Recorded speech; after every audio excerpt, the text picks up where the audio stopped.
A mi invitado se le enseñó la oración más sobrenatural en la tierra. Ahora millones de personas hacen esta oración y esto es lo que han experimentado.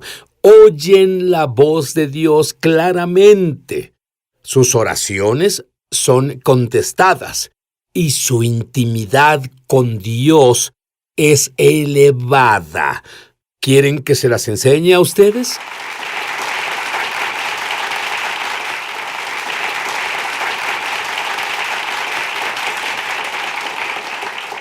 Bien, los gentiles deben provocar a los judíos a celos. Tú me provocas a celos. ¿Cómo es que una familia tiene 38 miembros en el ministerio? ¿Cómo es posible? Bueno, comenzó con un milagro, Sid. Había personas orando. Tuve un tío que se casó en la... mi tía se casó con un tío que se descarrió. Creo que Dios se mueve dentro de las familias. Y su hermano trabajaba en una excavadora afuera de Austin, Texas, y su brazo se atoró en una prensa de rocas. Y cuando sacó su brazo, su omóplato se zafó. No tenían los doctores, no tenían la medicina ni el conocimiento a principios de los 40. Así que oraron y Dios salvó su vida. Y por ese milagro, la familia entera fue impactada porque no había duda que fue Dios. Mi familia oró, mi madre no era mujer de oración, pero después de eso se volvió una mujer de oración. Tú me dijiste que los milagros son una evidencia de una mayor realidad. Cuando Dios hace un milagro, cualquier clase de milagro que sea, es una evidencia de una mayor realidad. Y entonces sabemos que hay algo más allá, que existe lo sobrenatural. Un milagro resuelve el argumento, ¿estás de acuerdo? Estoy de acuerdo con pero todo a los mi corazón. 19 no te sentías así. A los 19 tú huías de Dios. Yo era como muchos jóvenes en las familias cristianas. No tenía un compromiso con Cristo. Estaba en Tucson, Arizona, y desperté una mañana en la casa. Y caminé por el pasillo hacia el baño y me miré en el espejo y Dios me habló y dijo, ¿para qué estás viviendo? Y en ese punto supe que mi vida no tenía propósito, pero Dios me dio un propósito en ese momento, porque mi decisión fue vivir para Él y tenía fe en Cristo como mi Salvador en ese momento. ¿Y qué hay de ti? ¿Qué hay de ti? ¿Para qué estás viviendo? ¿Has visto resucitar muertos? Dime sobre uno. Estaba en Inglaterra, predicando en Sheffield, Inglaterra. Probablemente fue como en los días del avivamiento de Welsh. El avivamiento de Welsh estaba lleno, se paraban a los lados del edificio. Y llamé a un líder de himnos, no un líder de adoración, un líder de himnos, esos líderes de himnos. Lo llamé para orar por él y cuando lo hice, un espíritu de profecía vino a mí. Y dije, vas a ministrar y serás líder de adoración de cientos y cientos de personas. Cientos de personas. Veo multitudes. Bueno, el hombre murió bajo mi mano. No, así que no deben... Era mejor que no hubiera piedras para lanzarte. Yo estaba en Inglaterra y podía ver el periódico del día siguiente. Predicador estadounidense asesina a líder de himnos en la iglesia. Sabes que no son amables por allá en los periódicos. Pero lo que pasó es que en ese momento llamé a uno de los ancianos. De hecho, el hombre que murió bajo mi mano, Smith Wigglesworth, era el mejor amigo de su suegro. Y Smith Wigglesworth murió en el funeral de su suegro, el señor Richardson. Él murió en su funeral en Wakefield, Inglaterra. Así que llamé a su esposa, llamé a la esposa de C.L. Parker, que eran famosos, y llamé a una enfermera de cirugía para que lo revisara. Lo que pasó fue que el pastor y yo nos paramos detrás del gran púlpito de madera. Agradecí tanto por ese gran púlpito. Era tan grande como un barco de guerra. Vamos, aprecié mucho no tener uno pequeño, transparente. Cierto. Y me incliné sobre su cuerpo y yo dije, Paul está muerto. Y él me vio y él dijo, nadie puede vernos. Y él dijo, él era un viejo minero. Siguió, pues su tiempo acabó, amigo. En otras palabras, él ya marcó su tarjeta. Él marcó su salida. Y llamamos a las damas ahí y oramos. Y yo no era un hombre de Dios de fe y poder. Era un hombre de Dios de falta de poder. Te digo, en ese punto yo en realidad dependía de Dios, en verdad totalmente dependiente. Y oramos por él, y Dios tocó al señor Parr. Dios lo tocó y lo resucitó a la vida. La enfermera estaba atónita porque ella lo declaró muerto. Lo llevamos y lo sentamos en una silla, con respaldo que estaba pegada a la pared, y él se sentó ahí por el resto de la reunión, justo así. Estaba totalmente, ya sabes, parecía que era como una tabla. Estaba vivo y respiraba, pero nunca estuve tan agradecido por una oración contestada. Muy bien. Hay algo que tú enseñas y que es tan fenomenal. Y muchos creyentes viven la vida y ni siquiera se dan cuenta de que están en una batalla espiritual. Comenta sobre eso. Bueno, es algo así. Le digo a las personas, saben que están en guerra espiritual, están exhaustos y no han trabajado. Así que es como ahorita mismo vemos mucho de eso en las iglesias donde las personas, sabes, han pensado, sus mentes están trabajando, ¿cómo podemos resolverlos? ¿Qué pasará en el futuro? Bueno, no predico a la cabeza de la gente, predico a sus corazones. No predico a la iglesia como si fuera viuda. Le predico a la iglesia como si fuera la novia, y lo que cambió mi vida fue ver el reino de Dios diferente. Porque donde hay un reino, debe haber un trono, y donde hay un trono debe haber un rey, y donde hay un rey habrá peticiones, y donde hay un rey habrá adoración. Y es exactamente lo que transformó mi vida, cuando pude darme cuenta que Dios oye y responde oraciones, pero fui a Él como el Rey de Reyes, el Señor de Señores. No fui como mendigo, fui como su hijo. No era un huérfano, era su hijo. No estaba vencido, era victorioso. Y pienso ahora que hay tanta gente que viene a Dios como un mendigo. No tienes que venir como mendigo ni un día más.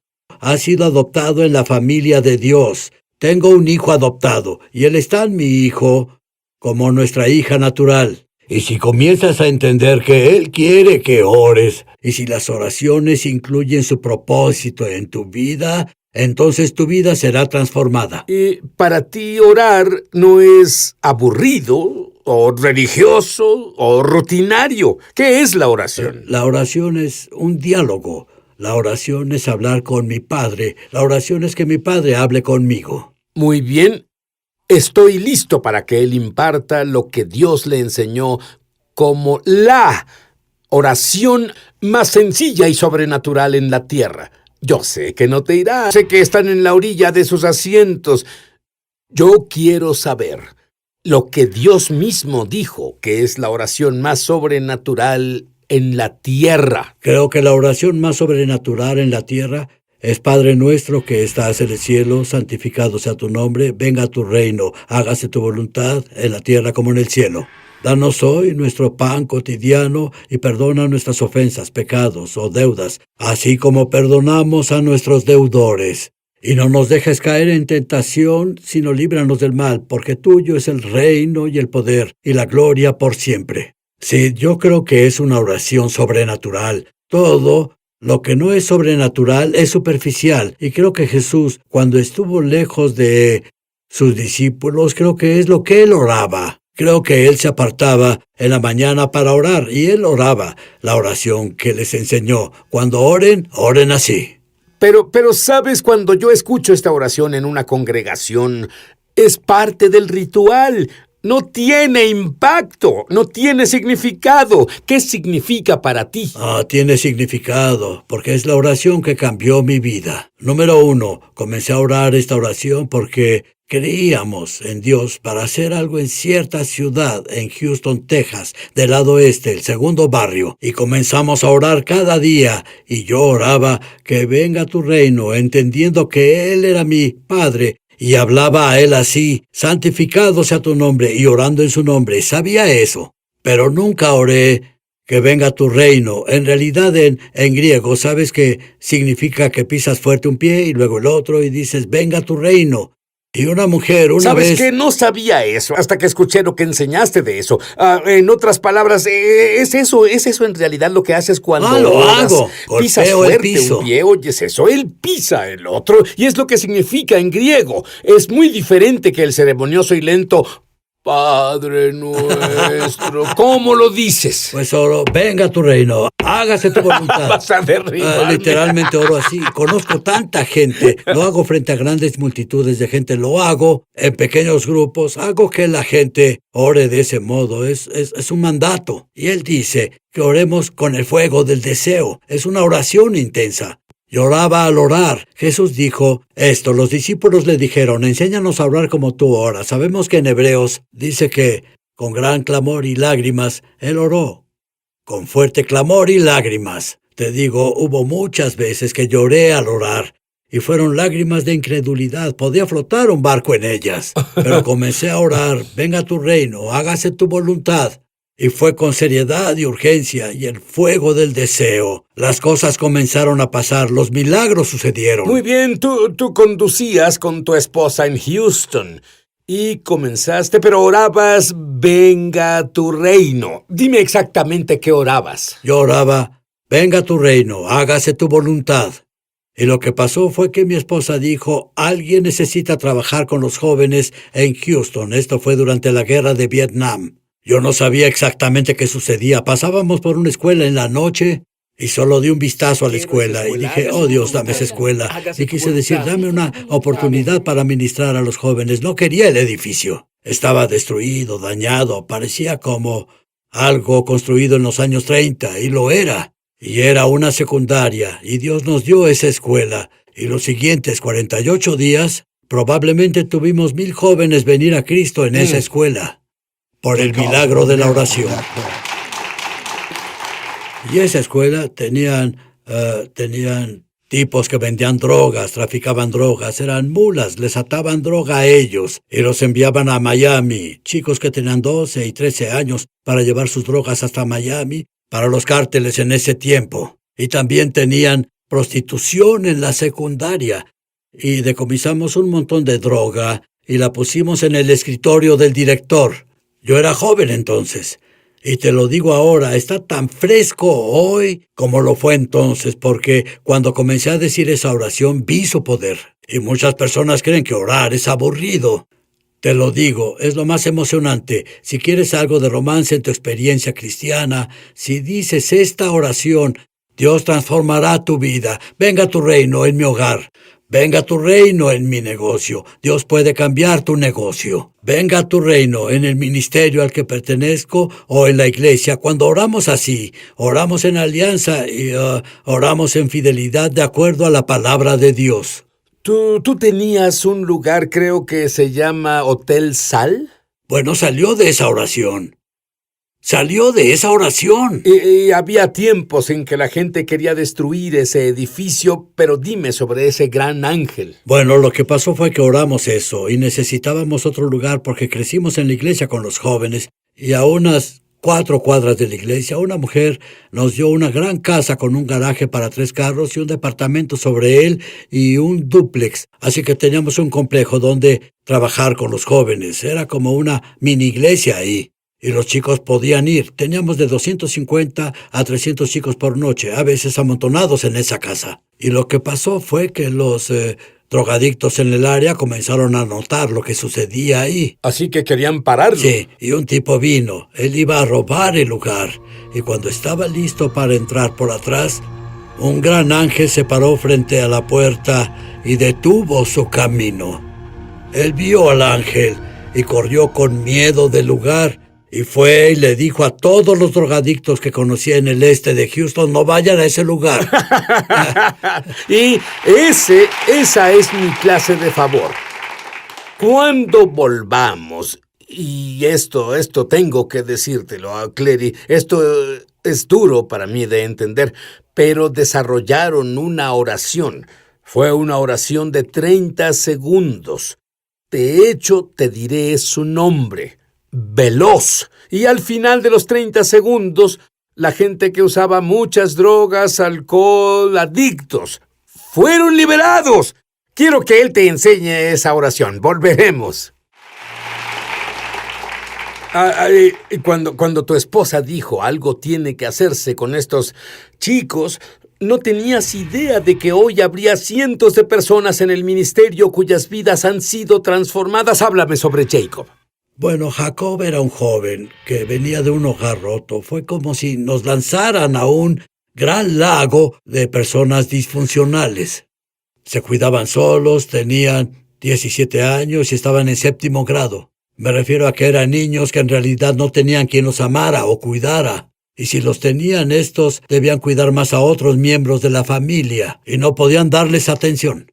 Y tenía un autobús por el que oramos, se llamaba Guarda del Hermano, y debíamos recoger a los chicos y teníamos puntos de encuentro donde los recogíamos. Y recogía a un chico un día en el autobús justo afuera de la escuela. Él dijo, «Señor, ¿puedo ir con usted? Y te diré algo, nunca sabes cómo se ve el reino de Dios cuando viene. Necesitas olvidarte de saber cómo será. No se da solo en los muchos miembros de la iglesia. Tal vez sea un niño inmigrante que suba al autobús». Y él se subió y dijo, «Señor, ¿puedo ir con usted?» Y dije, «Seguro, hijo, ¿por qué no?»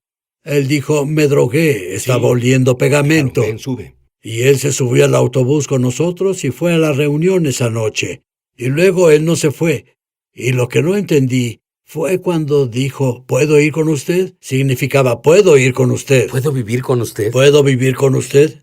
Y se mudó con nosotros. Y me conmueve cada vez que digo esta historia. Y él era parte de nuestra familia y lo criamos. Su madre era una prostituta. Su padre se casó muchas veces y en realidad venía de un hogar disfuncional. Y fue con nosotros y vivió con nosotros. Se graduó de la preparatoria. Él guió a unas 300 personas jóvenes de la preparatoria hacia Cristo mientras estuvo ahí. Salió de ahí y regresó y se volvió parte de nuestra vida en el ministerio. Comenzó a predicar el evangelio en las escuelas públicas del país. Él predicó para 6,5 millones de jóvenes en 20 años. Y fue un chico que dijo, «¿Puedo ir con usted?» Nunca sabes cómo se verá el reino. Nathan ahora pastorea a 50,000 personas los domingos en la mañana. Muy bien, voy a tener un gran problema si no explicas veloz. Bueno, lo que pasó fue que no necesitas oraciones formales. Esos chicos no necesitaban eso, no conocían eso. Venían a nosotros drogados y yo solo decía, «Dios», con un chasquido, solo así. Y te digo, Dios los sacaba de su estupor. Ellos se enojaban a veces, pero era una oración tan poderosa que podíamos verlos sobrios en 30 segundos. Pero lo que tenía que durar esa oración era solo un chasquido. Vi que después, hace 6 años, oré por un joven y dije, «Dios, que sea solo un chasquido». Alguien envenenó su bebida. Dios sanó al joven, así de rápido, en el momento justo. Ora esa oración rápida ahora. Lo que significa eso fue fuera de aquí. Y el poder de Dios venía y el cielo venía a la tierra. Y rompía el poder de la adicción en ellos. Hablo de adicciones fuertes. No hablo solo sobre tomar demasiadas aspirinas o Excedrin en el nombre de Jesucristo de Nazaret. Sé sano. Sé sano en el nombre de Jesucristo de Nazaret. Sé liberado. Dios, dáselos ahora. Oro en el nombre de Jesús. Amén. Dime sobre la frase, «Danos el pan nuestro de cada día». Esa es una de mis partes favoritas de la oración. Y la razón es porque dependemos de Dios. Cuando decimos, «Danos el pan nuestro de cada día», decimos, «Danos vida, danos paz, danos alegría, danos esperanza, danos confianza, danos valentía». Creemos que Dios nos dará lo que necesitamos, lo que nos hará la persona que Dios quiere que seamos. ¿Para qué estás viviendo? Si tú solo crees en Jesús, está bien. Pero la Biblia dice en el lenguaje original, «Esta es la vida eterna, para que tengan conocimiento experiencial de mí». Di esta oración conmigo, de corazón, voz alta, ahí donde estás. «Querido Dios, soy un pecador. Contra ti y solo a ti he pecado. Lo siento tanto. Creo Creo que la sangre de Jesús que la sangre de Jesús limpia mis pecados. limpia mis pecados. Estoy limpio. Estoy limpio. Y ahora que estoy limpio, Y ahora que estoy limpio, te hago mi Señor.